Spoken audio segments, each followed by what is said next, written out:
de nous suivre na MKBZ officiel, la voix de sans voix. Merci na bandeko nyonso oyo bazali vraiment ko assister biso kolanda biso.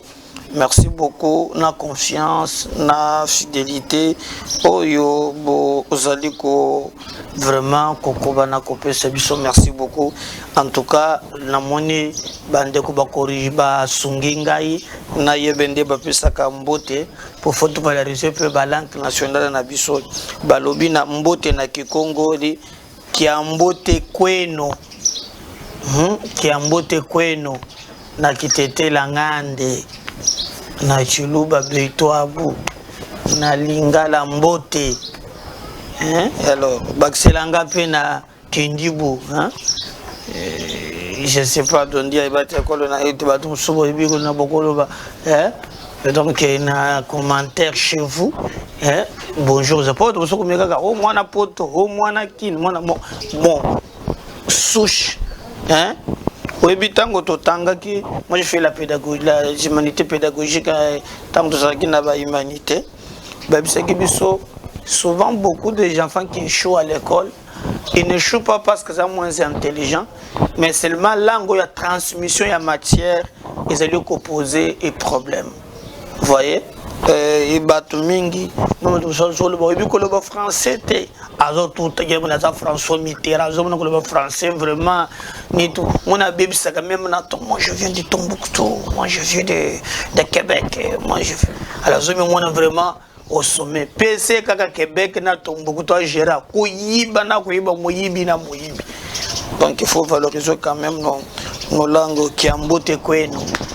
Donc, merci na bande de vous allez brancher Scotier, partager ces liens, benga bande de na no bakoti na en ligne bakota en ligne, beau s'abonner massivement, beau partager peu lien oyo, beau pese biso makasi oyo biso tokoki pe ko salela bino et tel ça quand même que non vous nous apportez votre soutien. Baena no bakoti en ligne senga bango ebele bakota en ligne. Ensemble nous serons très forts. MKBZ officiel, c'est la voix des sans voix. Monsieur et dames, toyoko solo na bino lelo vraiment tokoloba trois thématiques ya liboso. Je crois que tokolanda tokosolo na bino et Francis Kalombo vraiment à Saliba éloge la première dame Denise Nyakero Tshisekedi. Est-ce que tokoki koloba ke makambo vidéo oyo Laurent Onyemba telemaki pona koloba ke no Francis Kalombo azali très proche na régime et qu'il est prêt de partir et d'aller en contact avec une femme.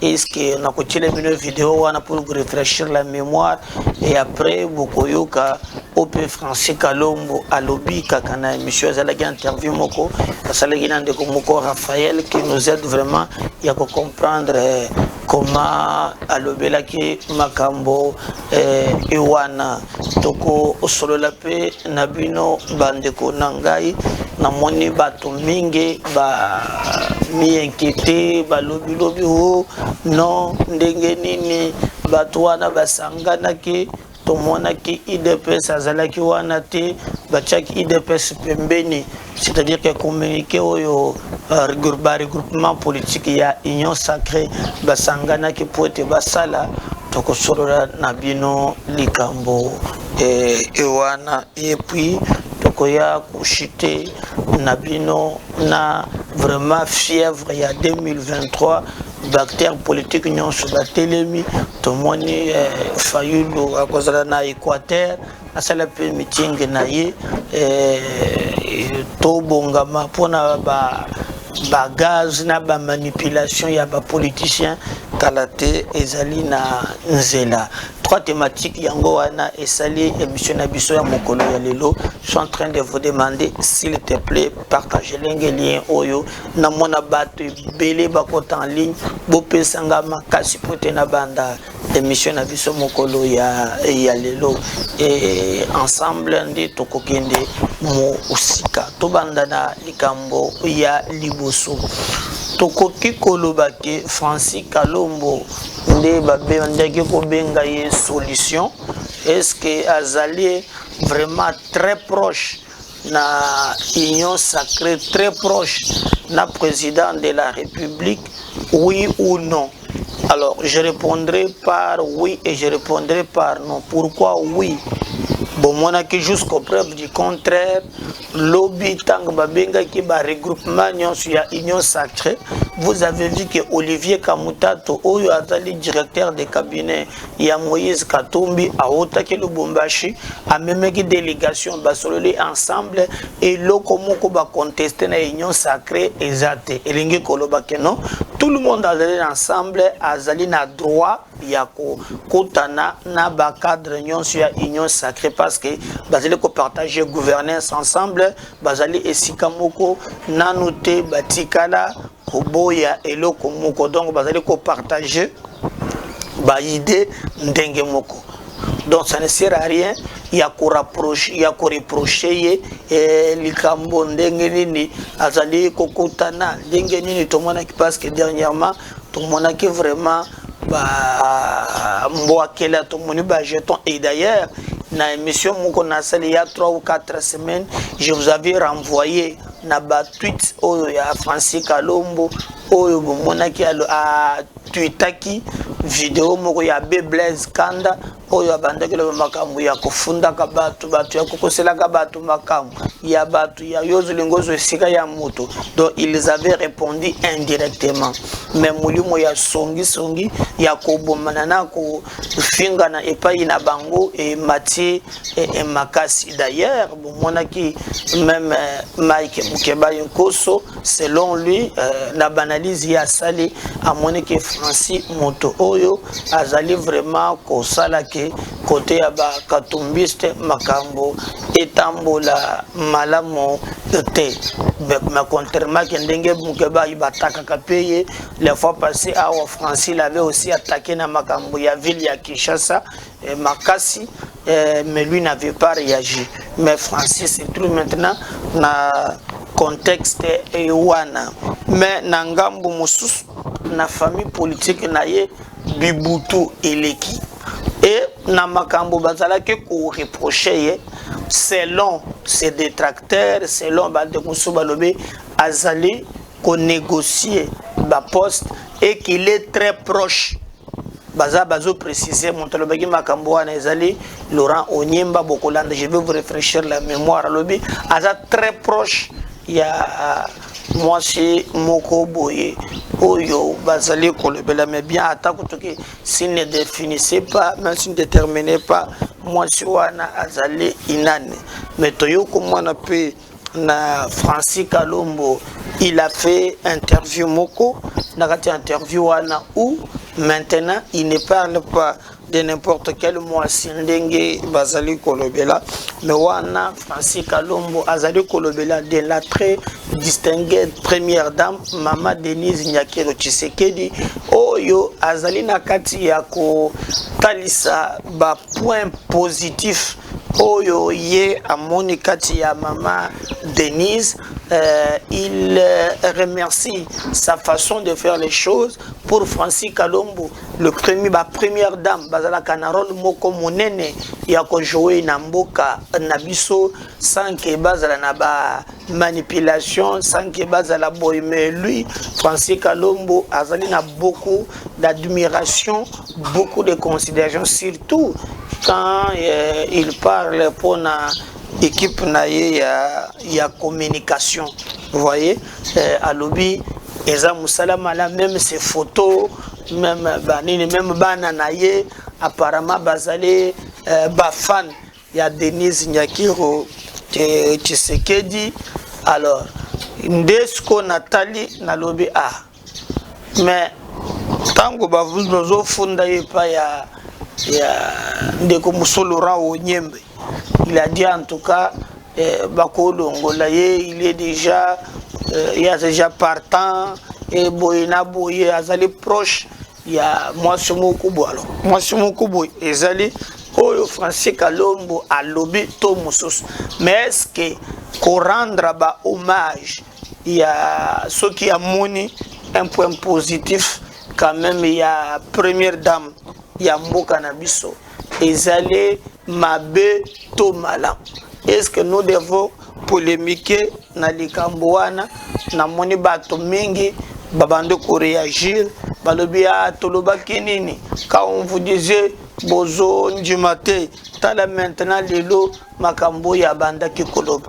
Mais moi je vous dis soki yango ndezali mabe, pourquoi ba ministre po yaza ni ministre aza ni nani, mais pourquoi le ministre oyo bazali ya ensemble bango moko bakoki bana ko banda kolongwa te? Pourquoi lobby réunion ya munene oyo etali bandeko wana ya union sacrée? Pourquoi ensemble akendaki adelekaki même motunaye na basizwan soki ezali penza ke ezali mabe? Alors pourquoi le bozo linga bo créer débat moko à mon sens oyo ezali na tina moko te? Politique, il y a 2 poids, 2 mesures. Peuple, c'est ebele yango. Politique, il y a goyeba que non. Bino boza malin, kolekaba mususu. Et pas ça, kali susute. Aujourd'hui, batonionso, ba commune à sens exact. Il y a que ça la lecture politique na makambo yo etali mboka na bango. Ce qui est vrai. Kolongwa dans un système.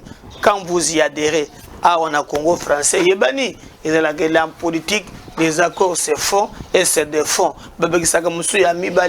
La politique est dynamique.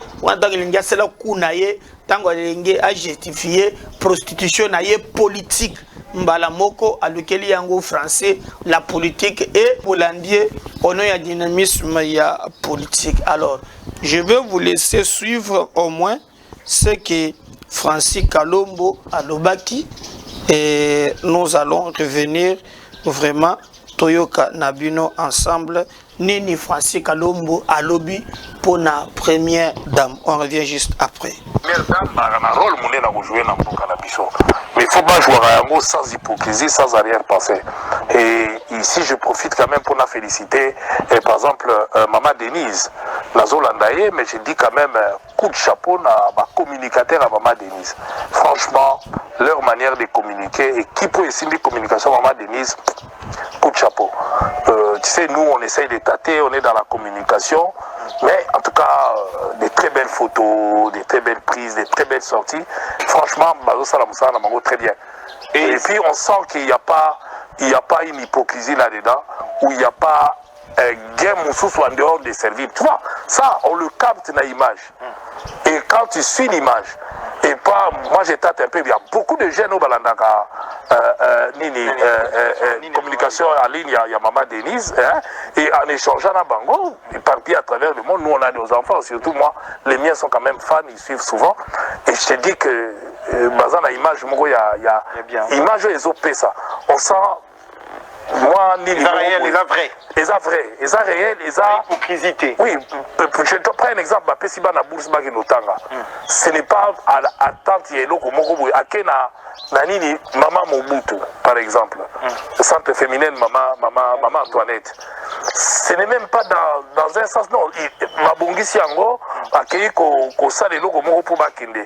Tolandi accueilli honorer par exemple Maman Sousia Bombo. Elle n'attend rien en retour en dehors de la reconnaissance, il y a Mboka par rapport à ma femme, Oyo, Basara qui peut Mingi, na Mboka na biso, quelles que soient les circonstances, ça fait partie des femmes qui ont soulevé, coupé sa basse, Mousso Ougou, et ça, c'est des choses, ce sont des images où Bozo Zélate et Zoya.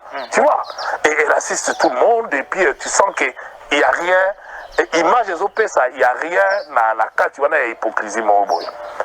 Ça améliore, on dit quand même que coup de chapeau, nous pensons que les rôles dans Bango, les rôles, il y a bas sur bazar élevé, il y a pour soutenir les faibles, il y a de quoi appuyer la réalisation belé au bazou ça là, mais je ne me limiterai pas là.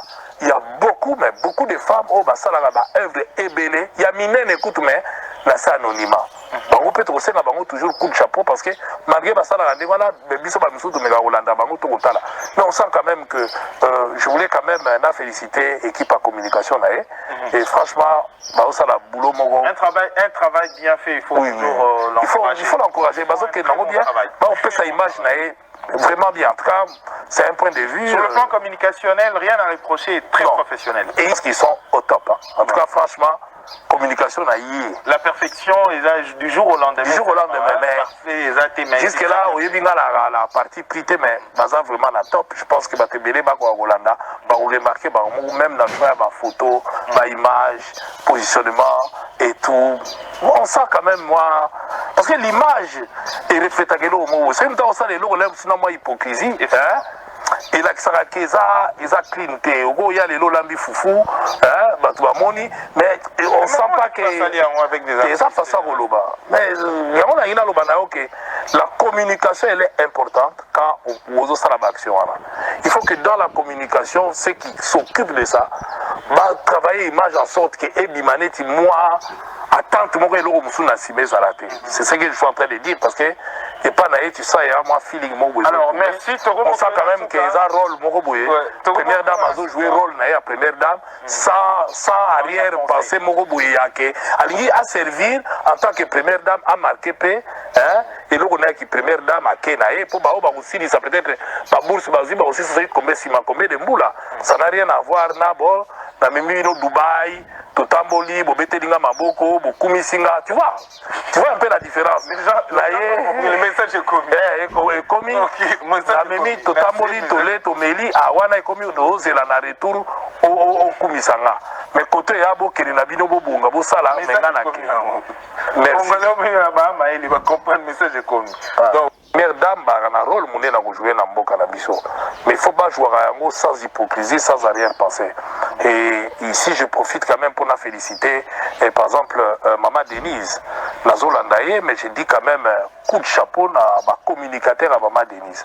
Franchement, leur manière de communiquer, et qui peut essayer de communication, Maman Denise, coup de chapeau.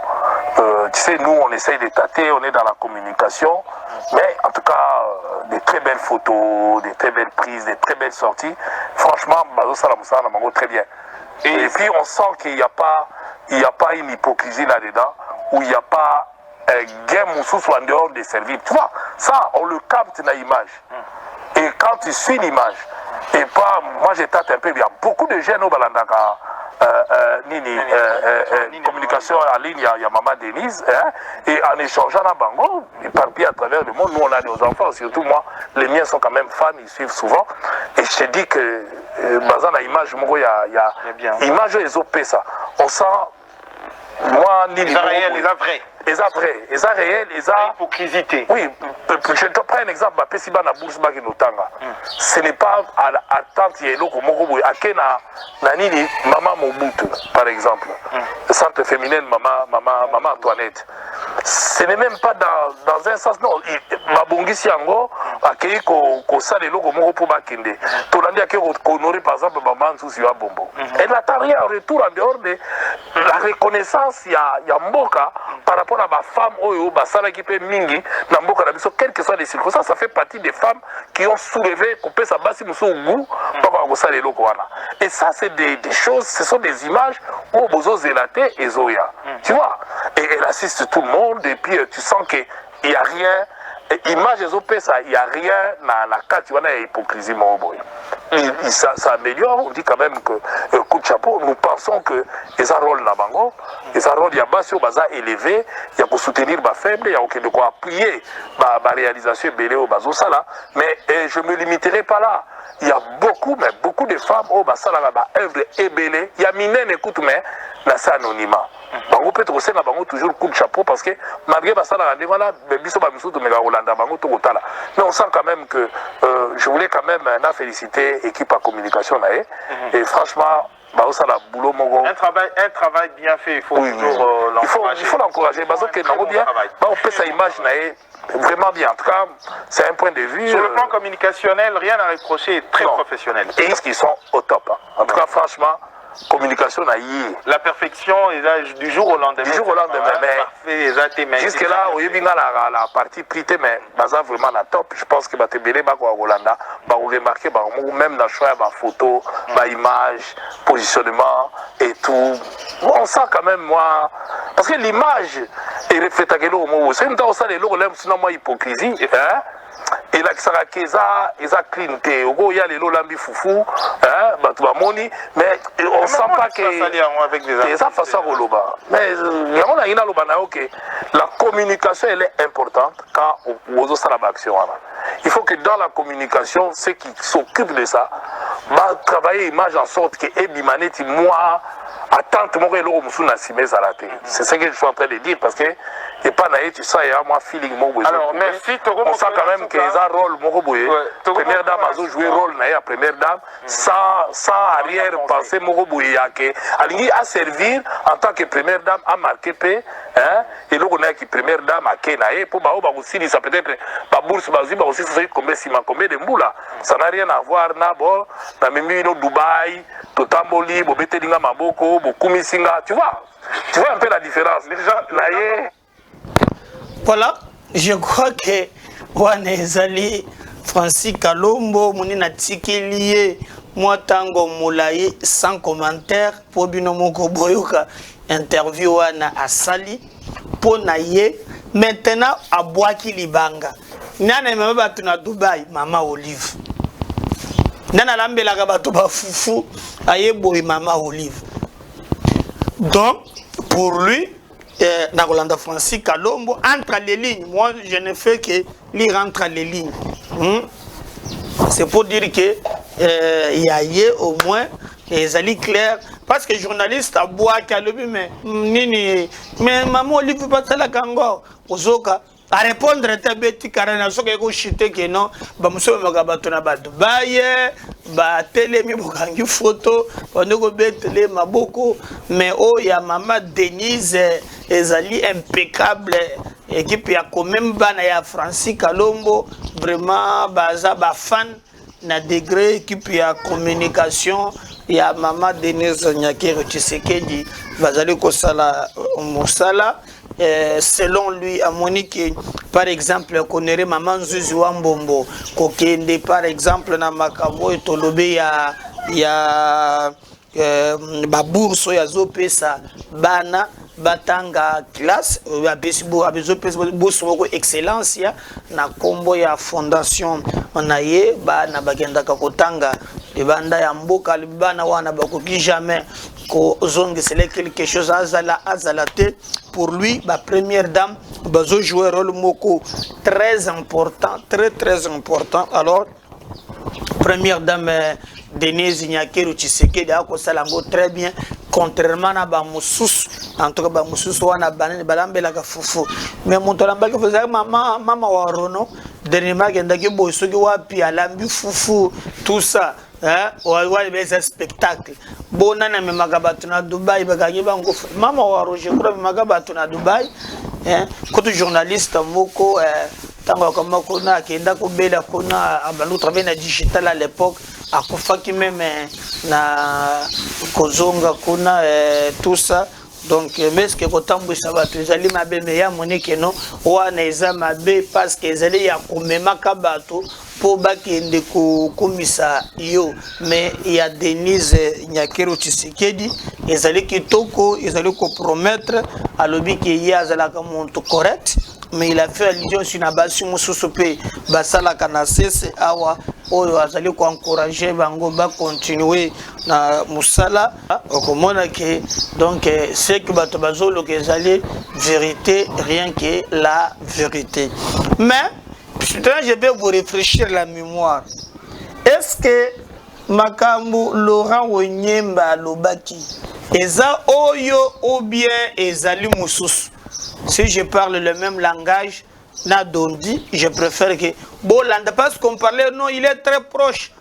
Na moi, Simon Koboy. Et ça, Oyo, pour y le qui est Makam. Est-ce que na si ma interview Oyo, ba Makam ko bota malisusu to ko le kandenga liboso. Hein? Suivant. Reviens juste après pour continuer la mission Nabiso Yamokolo Yalelo. Francis Kalombo est un aîné pour qui j'ai beaucoup de respect pour son combat, pour sa proximité avec la population. Mais que si Francis Kalombo décide de partir aujourd'hui, le premier constat, c'est qu'il aura sanctionné la politique que j'ai entendue malheureusement ailleurs de l'instabilité congénitale. Babé Ango Bondumba, dans le langage quinois, Francis Kalombo s'est identifié comme le kabyliste de première ère. Et c'est à ce titre qu'on l'a appelé solution. Et vous savez que Francis Kalombo est allé en exil en suivant Moïse Katumbi jusqu'à en être le porte-parole adjoint. Il n'a jamais été dans un avion. Katumbi n'a jamais été dans un avion sans Francis Kalombo. Les vidéos de Francis Kalombo sur ce plateau ne datent pas de 2 mois.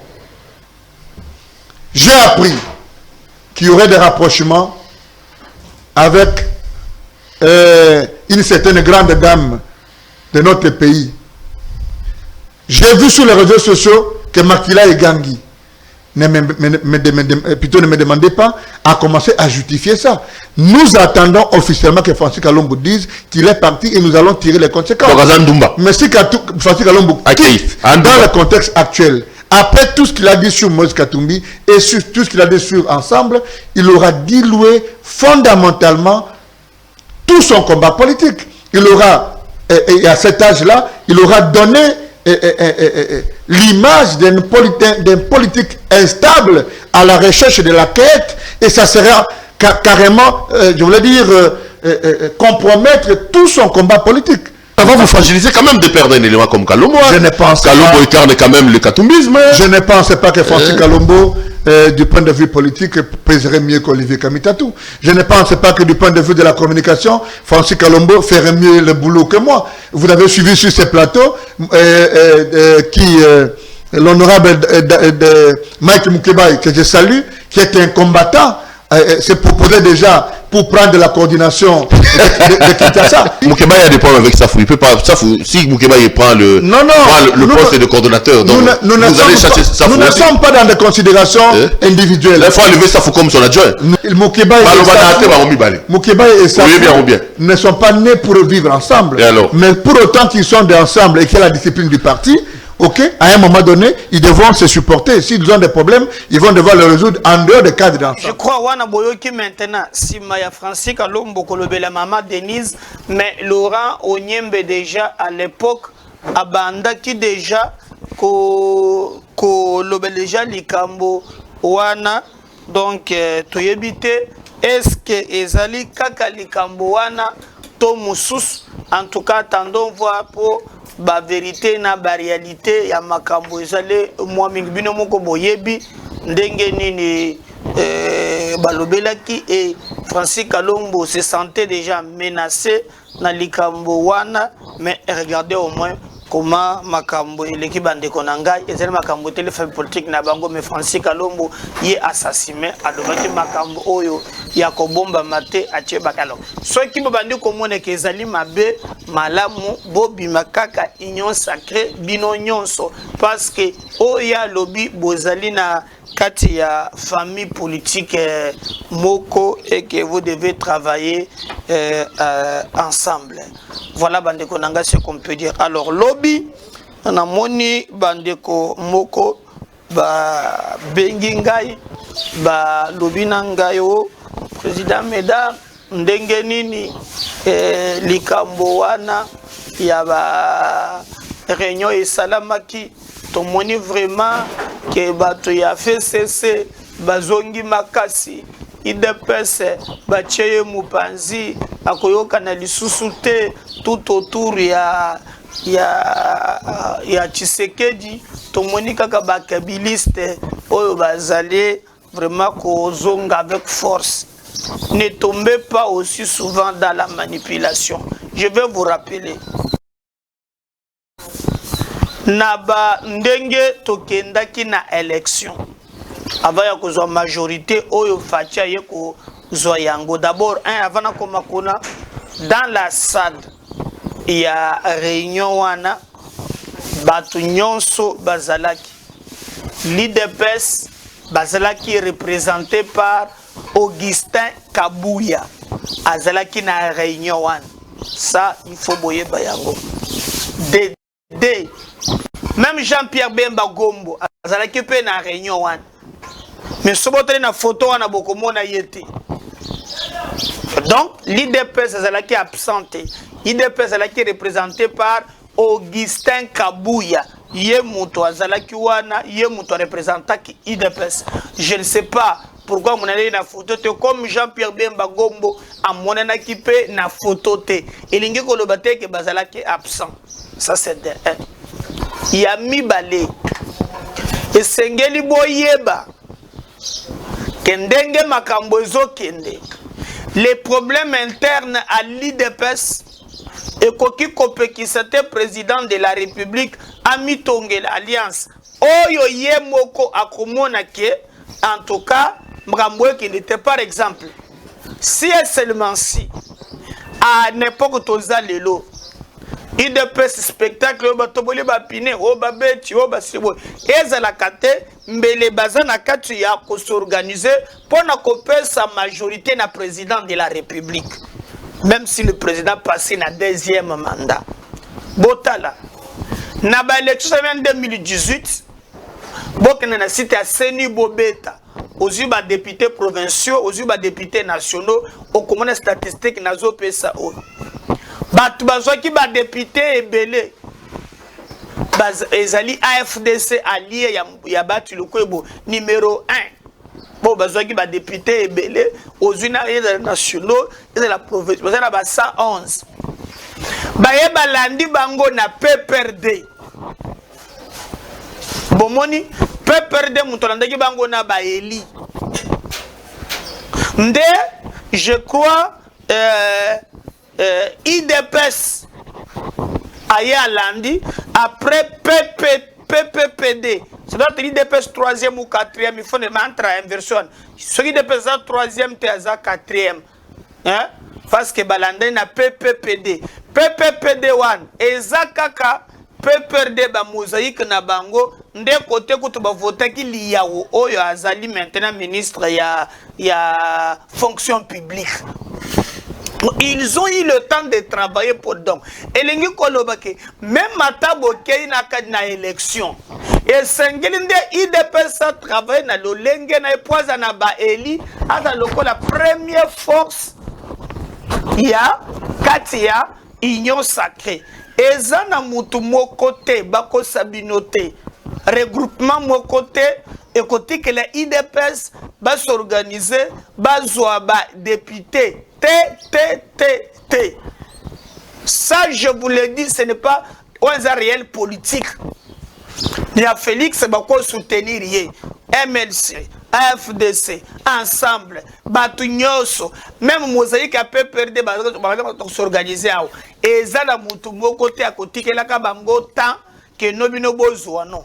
C'est pourquoi j'avais dit, au lieu de comment chez les autres, il était grand temps que Bandeko Oyo, Bazonga Basunga président, ba travailler, ba kende liboso, bazu tout les temps nyonso, ya au salamaka. J'apprends même Babenga King Babengingai, que banda 3 ans, batouza na ba carte ya membre te.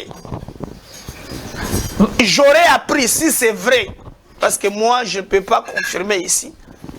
Que même organisation na Bangol interne pose problème. Avant, il y a comme on a que bakabiliste, banane bazongi, vous avez le pouvoir. Nani azali ko empêcher de s'organiser. Pour ne pas boya makasi. Voilà. Non que tu es solo wan. Wotomoni, Katumbi, azo corrompre batu, azo le sabatu mbongo. Na pesa exemple moko. Katumbi se déplace. Azo kende na est azuiba journaliste presque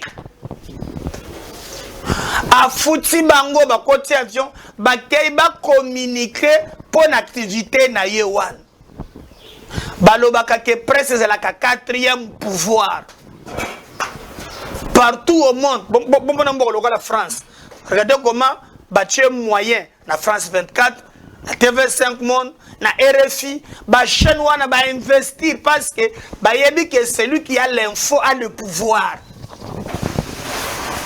Mais ba o baza autour ya président, o baza na ba salaire, quelle est même cotisation bazo sala pour non, ba rendre efficace communication président exact.